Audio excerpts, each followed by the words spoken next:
Estudo 16. O céu e o inferno. Parte 1, doutrina. Capítulo 3, o céu.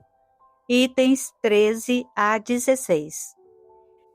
Eu sou Luísa e fico feliz em tê-los aqui para estudarmos juntos. Sejam todos bem-vindos ao canal. O objetivo desse estudo é reconhecer a reencarnação como uma necessidade para que o espírito possa promover seu progresso moral e intelectual e construir sua felicidade. Item 13.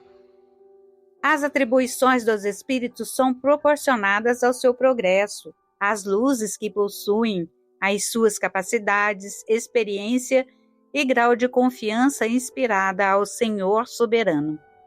Nem favores, nem privilégios que não sejam o prêmio ao mérito. Tudo é medido e pesado na balança da estrita justiça. As missões mais importantes são confiadas somente àqueles que Deus julga capazes de as cumprir e incapazes de desfalecimento ou comprometimento. E enquanto que os mais dignos compõem o Supremo Conselho, sob as vistas de Deus, a chefes superiores é cometida a direção de turbilhões planetários, e às outros conferida a de mundos especiais. Vem depois, pela ordem de adiantamento e subordinação hierárquica, as atribuições mais restritas dos prepostos ao progresso dos povos, à proteção das famílias e indivíduos, ao impulso de cada ramo de progresso, às diversas operações da natureza, até aos mais ínfimos pormenores da criação. Neste vasto e harmônico conjunto, há ocupações para todas as capacidades, aptidões e esforços. Ocupações aceitas com júbilo, solicitadas com ardor, por serem um meio de adiantamento para os espíritos que ao progresso aspiram. Item 14.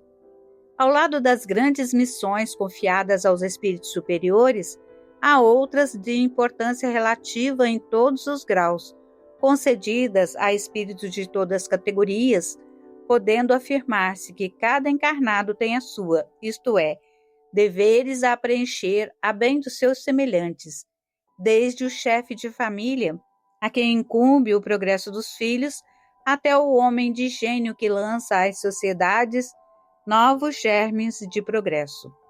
É nessas missões secundárias que se verificam desfalecimentos, prevaricações e renúncias que prejudicam o indivíduo sem afetar o todo. Item 15. Todas as inteligências concorrem, pois, para a obra geral, qualquer que seja o grau atingido, e cada uma na medida de suas forças, seja no estado de encarnação ou no espiritual. Por toda a parte a atividade, desde a base ao ápice da escala, instruindo-se, coadjuvando-se em mútuo apoio, dando-se as mãos para alcançar o zênite. Assim se estabelece a solidariedade entre o mundo espiritual e o corporal, ou, em outros termos, entre os homens e os espíritos, entre os espíritos libertos e os cativos. Assim se perpetuam e consolidam, pela purificação e continuidade das relações, as verdadeiras simpatias e nobres afeições. Por toda parte, a vida e o movimento. Nenhum canto do infinito despovoado, nenhuma região que não seja incessantemente percorrida por legiões inumeráveis de espíritos radiantes, invisíveis aos sentidos grosseiros dos encarnados, mas cuja vista deslumbra de alegria e admiração as almas libertas da matéria. Por toda parte, enfim, há uma felicidade relativa a todos os progressos, a todos os deveres cumpridos, trazendo cada um consigo os elementos da sua felicidade, decorrente da categoria em que se coloca pelo seu adiantamento. Das qualidades do indivíduo depende-lhe a felicidade, e não do estado material do meio em que se encontra, podendo a felicidade, portanto, existir em qualquer parte onde haja espíritos capazes de a gozar. Nenhum lugar lhe é circunscrito e assinalado no universo.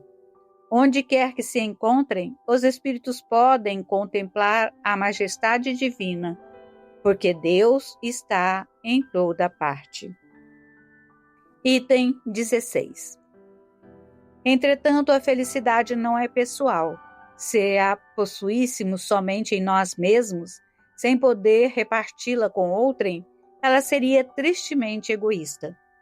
Também a encontramos na comunhão de ideias que une os seres simpáticos. Os espíritos felizes, atraindo-se pela similitude de gostos e sentimentos, formam vastos agrupamentos ou famílias homogêneas, no seio das quais cada individualidade irradia as qualidades próprias e satura-se dos eflúvios serenos e benéficos emanados do conjunto. Os membros deste, ora se dispersam para se darem à sua missão, ora se reúnem em dado ponto do espaço a fim de se prestarem contas do trabalho realizado, ora se congregam em torno de um espírito mais elevado para receberem instruções e conselhos. Minhas irmãs, meus irmãos, esse texto é belíssimo e traz uma síntese profunda da visão espírita sobre a dinâmica do universo, o trabalho e a felicidade. Então, nós vamos direto aos pontos principais e, em seguida, respondemos a uma pergunta. Pontos principais do texto: a lei da meritocracia divina e hierarquia funcional. As atribuições e responsabilidade de cada espírito são estritamente proporcionais ao seu progresso e capacidade. Não existem privilégios ou favoritismos na justiça divina. Tudo é conquistado pelo mérito. O universo como um organismo vivo e ocupado. O universo não é um vazio estéril. Ele é dinâmico, povoado por legiões de espíritos e em constante atividade. Todos trabalham, desde a regência de sistemas planetários até os mínimos detalhes da natureza. Solidariedade universal. Existe um elo de cooperação mútua entre o mundo material, dos encarnados, e o mundo espiritual, dos desencarnados. É o dar-se as mãos para evoluir, consolidando afeições verdadeiras ao longo do tempo. A natureza de uma felicidade real. Ela é interna, depende das qualidades e do progresso do próprio indivíduo e não do lugar físico em que ele se encontra. E ela é compartilhada. A felicidade não é egoísta. Ela se expande, se fortalece na comunhão de ideias e no convívio com afeições simpáticas, as chamadas famílias espirituais. E a pergunta é a seguinte: as missões são confiadas apenas a espíritos superiores? Não. O texto deixa claro que as missões não são exclusivas dos espíritos superiores. O que muda é a proporção, a escala e a importância da missão de acordo com o adiantamento de cada um. Missões grandes e superiores, essas sim, são confiadas apenas aos espíritos elevados, que já possuem a firmeza necessária para não falharem ou se comprometerem diante de grandes responsabilidades, como governar mundos ou guiar o progresso dos povos.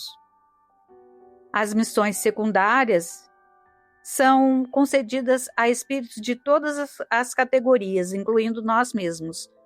O texto afirma textualmente que cada encarnado tem a sua missão.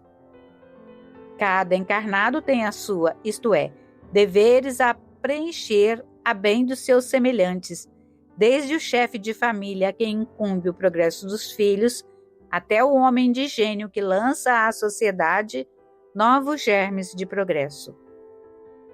A diferença crucial apontada no item 14 é que nessas missões secundárias feitas por espíritos ainda em evolução, são comuns os desfalecimentos, prevaricações e renúncias. Ou seja, nós falhamos em nossas missões cotidianas com frequência, o que atrasa o nosso próprio progresso, embora não chegue a abalar ou arruinar a obra geral do universo. Em suma, todos nós temos uma missão, seja na Terra ou no plano espiritual, proporcional às nossas forças atuais. E por hoje nós ficamos por aqui. Agradecemos a Jesus e pedimos que nos abençoe e permita que bons espíritos nos ajudem a assimilar o conteúdo do estudo e colocarmos em prática o que estamos aprendendo na doutrina espírita.